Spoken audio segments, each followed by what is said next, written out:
अजून बी अंगाचा थरकाप होतोय गंगे. आधी मला खरंच वाटेना कसा कुताई चिंगुरबाच्या माळावर, ते बी राज्याला. नाहीच. अहो त्या सखुताई नसतील, तुम्हासनी काहीतरी भ्रम झाला असेल. अगं मी खातर केली ना, चकुताईच होत्या त्या. उगा काय बी बोलू नका तुम्ही. अगं तुम्हासनी तरी पटतंय का तुम्ही काय बोलताय ते? अगं तेच सांगतोय गंगे. हे बघ, मनाला पटत नाही, पण खरं हेच आहे का? राज्याला मी आज सकुताईला झिंगरोबाच्या माळावर जाताना बघितलंय. हा मला नाही पटत.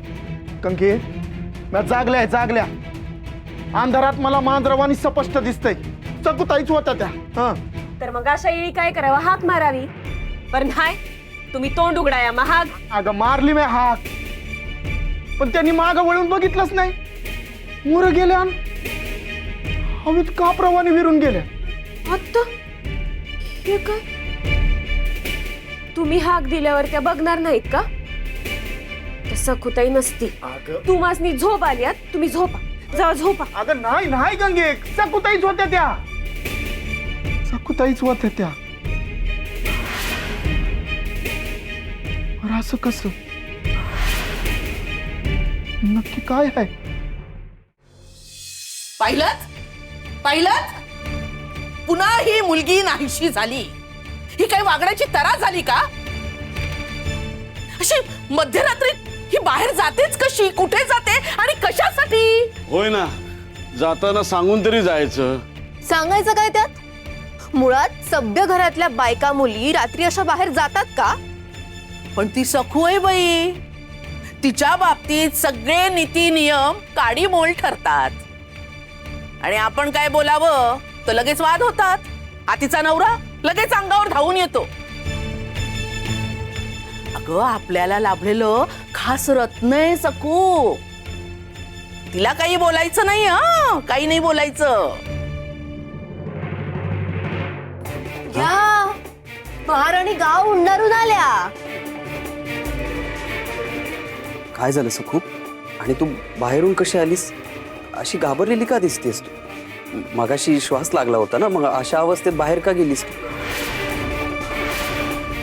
दिगू, मुळू काय विचारतोयस?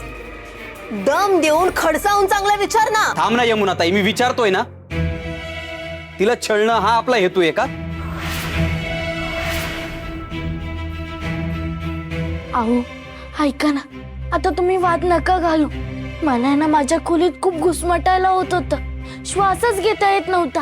म्हणून म्हटलं की मोकळ्या वाऱ्यात जावं, म्हणून मी फक्त अंगणातच गेले होते. दुसरीकडे कुठेच नव्हते गेले. पण आता बरं वाटतंय ना तुला? पण काय ना, तुझे मामांची किती कौतुक करायचे, सारखे ऐकवायचे. सखू गृहलक्ष्मी आहे, सखू गृहलक्ष्मी आहे. मग कुठली गृहलक्ष्मी मध्यरात्रीनंतर वारा घ्यायला चेटकिणीसारखी अंगणात उभी राहते? तर काय, एवढ्या रात्री वारा घ्यायला भूतच बाहेर पडतात. असं काही नाहीये. आणि पुरे झाला यमुनाताई, सखूला बोलायला तुला कारणच हवं असतं. बाई बाई बाई बाई, बघा राग किती आला. पण मी खरं तेच बोलते.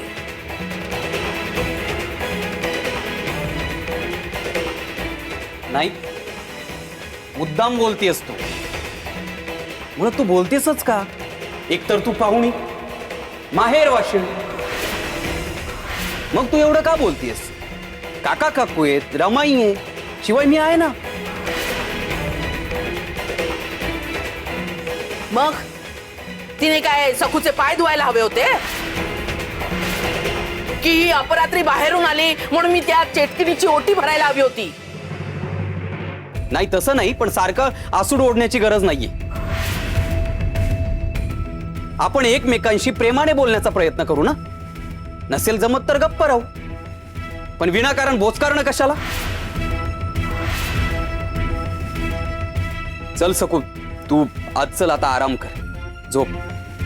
आणि हो, लगेच पहाटे उठायची घाई करू नकोस. यमुनाताई आहे सांभाळायला.